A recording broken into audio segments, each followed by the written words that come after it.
When you think of rarest enemies in Genshin, you might instantly think of this guy. And you'd be correct. But what if I told you that the unusual Villager wasn't the rarest enemy? Well, here are the top 10 rarest enemies in Genshin Impact ever since 6.0 dropped. But before I reveal those 10, I have to set some rules. The enemy can't be a local legend nor a farmable boss. No weekly bosses are included, no special enemies with custom names, and no event or quest related bosses. Now with that said, let's begin. Coming at number 10, it's Genshin's oldest and scariest enemy, known as the Ruin Hunter. This floating machine with 4 arms gave old players a horror experience back during the first release. It's totally understandable whenever you hear its laugh. There are about 20 Ruin Hunters in the whole Teyvat, and they also appear both in Imaginarium and the Spiral Abyss, therefore fitting perfectly in the 10th spot. At number 9, we have a special Fatui enemy that only appears in one region, and if you know who's in Fontaine, then you might have a clue. None other than Arlecchino's special forces called Fatui Operative. These guys are tricky and quite dangerous to fight. They come in cryo and animal forms. However, there are only 20 of them just existing around Fontaine. Same as the Ruin Hunter, they appear in both endgames. Number 8, we have yet another old and mysterious enemy located in Mondstadt and Liyue, called the Eye of the Storm. They drop absolutely no materials and some of them never appear again. There are less than 10 of them and rarely, almost never appear in Imaginary Theater and the Spiral Abyss, making them quite a rare sight after leaving Liyue and Mondstadt.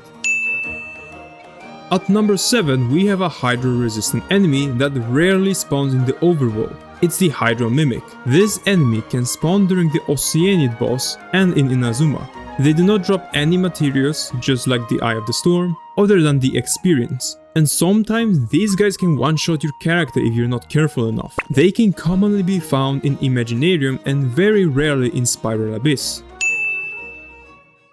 Now we are getting into enemies that spawn once and never again. The Abyss Heralds are one of those enemies that spawn once and never reappear in the same location. You encounter them during quests.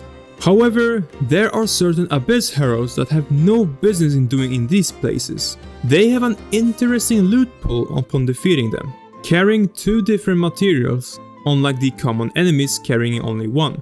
And as always, they have a chance to appear in the endgame, just like everyone above. Now, a very interesting enemy that is supposed to be common, yet it's rarely even there. If you're familiar with Electro and Cryo Chichin or Kaizen Mage, you probably fought these annoying flying mosquitoes. Well, have you seen a Hydro Mage? No? Me neither, since they have not been added yet. Therefore, they do not exist in Teyvat. But who does exist is the Hydro Chichin or Kaizen mosquitoes.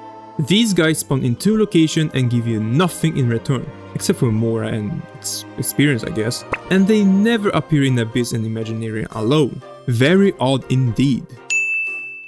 Time for the classic enemy and probably most recognizable one. The unusual Villager takes the 4th spot.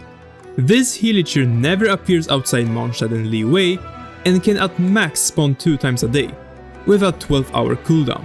This guy doesn't appear in the Abyss, nor Imaginarium Theater. However, this guy is actually related to a specific achievement and drops cabbages for your troubles.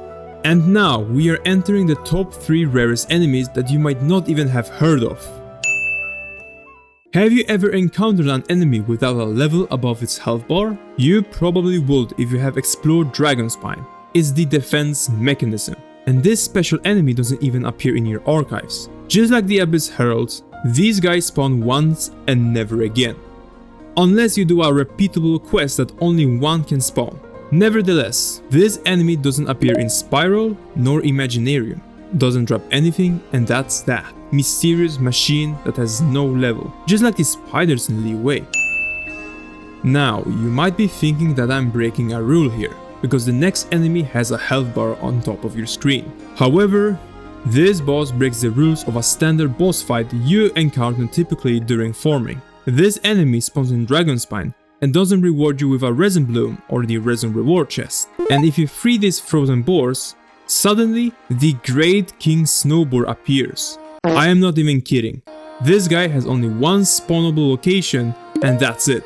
Defeat the king boar and you will only get 6 to 10 frozen meat. No other rewards, just that. Honorable mention goes to the consecrated beast from Sumeru Desert, just missing the mark for the 10th place against the Ruin Hunter. These beasts are amazing concept and quite difficult to defeat. What if I said this enemy is not an event enemy, not a quest related enemy, nor a overworld enemy that spawns naturally? Then who can this possibly be? Well, this enemy belongs to the Abyss enemies and only appears in Imaginarian and Spiral Abyss. And it is the Black Serpentite Rockbreaker Axe. Yes, one of these guys, but he never spawns naturally. His design is badass, but that is probably it. No drops, no XP, just an obstacle. Maybe in the future we might see him spawn in the overworld, but so far this guy has only been spotted in the endgame, and sometimes in the event. So here's the question for you. Have you encountered all of these enemies before? Well, let me know, and before you breeze away, like and subscribe. Thanks for watching.